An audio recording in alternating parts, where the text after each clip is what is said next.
سورہ یوسف کے حوالے سے چند گزارشات کل پیش کی گئی تھی۔ سورہ یوسف میں بہت سی ایسی چیزیں ہیں جو عقیدے کو بناتی ہیں، عقیدے کی اصلاح ہے، عمل کی اصلاح ہے، اور بہت سی سورہ مبارکہ میں حکمتیں ہیں۔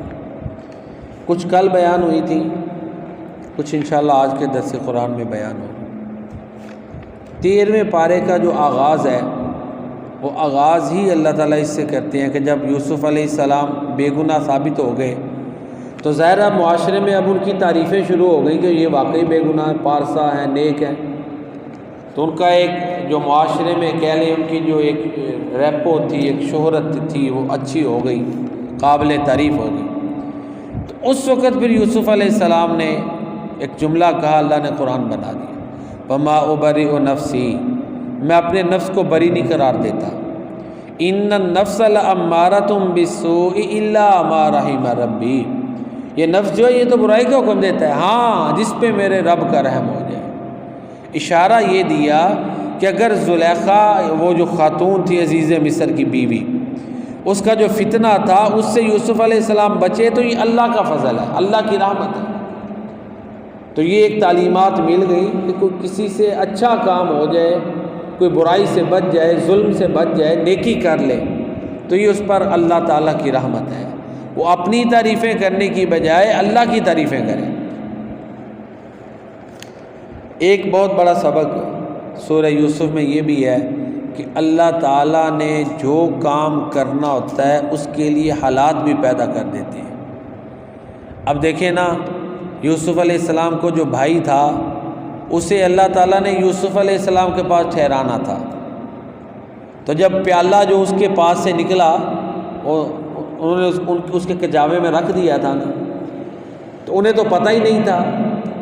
تو اگر یہ تکرار کرنے لگے یوسف علیہ السلام کے بھائی کہ ہمارے پاس پیالہ نہیں ہے، اب وہ جو حکومتی کارندہ تھا وہ کہنے لگا تمہارے پاس ہی ہے، تکرار ہوا نا۔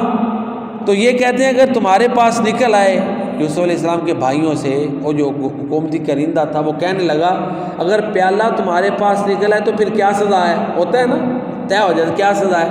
وہ کہتے ہیں یہ تم اس کو رکھ لینا، اس کی سزا یہ ہے کہ تم اس کو رکھ لینا، جو مرضی کر لینا۔ یہ حالانکہ قانون نہیں تھا، جملہ نکل گیا نا۔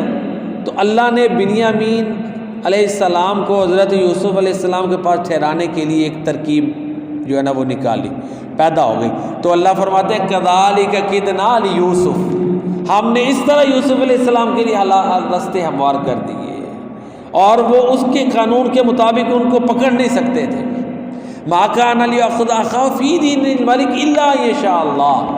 تو ایک چیز یہ کہ بعض دفعہ ظاہری حالات بالکل نہیں نظر آتے، لیکن اللہ نے جو کام کرنا ہوتا ہے وہ حالات پیدا ہوتے ہیں۔ جیسے مکہ مکرمہ فتح ہو گیا، ایگریمنٹ تو 10 سال کا تھا کہ لڑائی نہیں ہونی، لیکن خود ہی وہ جو حلیف قریش کے جو خلفاء تھے انہوں نے خود ہی وہ قسم توڑ دی، تو اس لیے جو ہے نا مکہ مکرمہ کے فتح ہونے کے اسباب پیدا ہو گئے۔ ایک اور بڑا سبق جو سورہ یوسف میں ملتا ہے وہ یہ ہے کہ ذات کے لیے بدلہ نہ لیں۔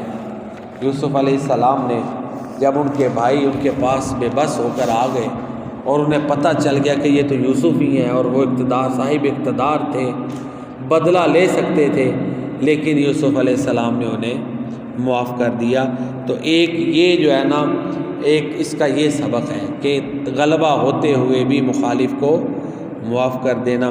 اور اسی طرح اللہ تعالیٰ کی جب تقدیر آتی ہے تو پھر تدبیر کسی کام نہیں آتی، تقدیر کے آگے تدبیر بے بس ہے۔ تو اللہ فرماتے ہیں وَلَمَّا دَخَلُوا مِنْ حَيْثُ أَمَرَهُمْ أَبُوهُمْ مَا كَانَ يُغْنِي عَنْهُمْ مِنَ اللَّهِ مِنْ شَيْءٍ۔ اب دیکھیں یعقوب علیہ السلام نے اپنے بیٹوں کو جب شہر بھیجا نا تو کیا کہا کہ الگ الگ دروازے سے داخل ہونا، اکٹھے داخل نہ ہونا۔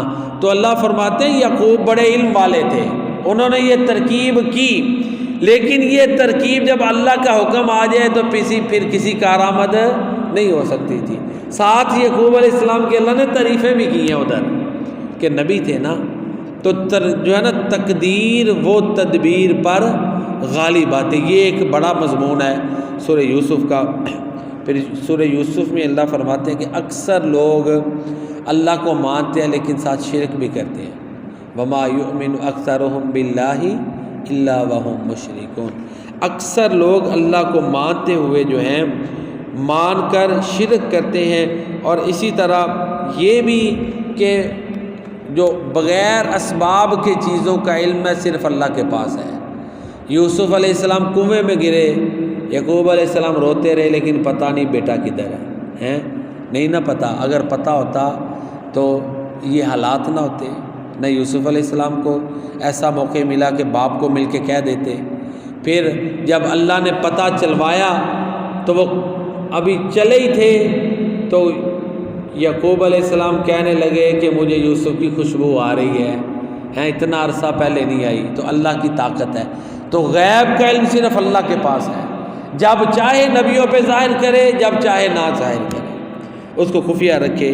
اور اسی طرح معجزات برحق ہے.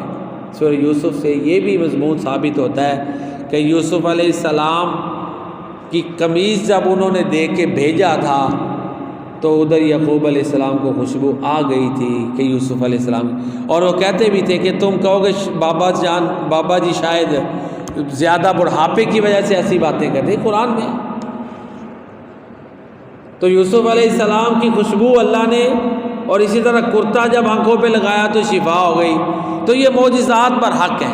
سورہ یوسف سے یہ بھی جو ہے نا وہ سبق ملتا ہے. یہ چند چیزیں تھیں جو سورہ یوسف کی روشنی میں نے آپ کے سامنے بیان کی. اللہ تعالیٰ کی بارگاہ میں دعا ہے جو میں نے بیان کیا آپ نے سنا, اللہ تعالیٰ اپنی بارگاہ میں قبول فرمائے.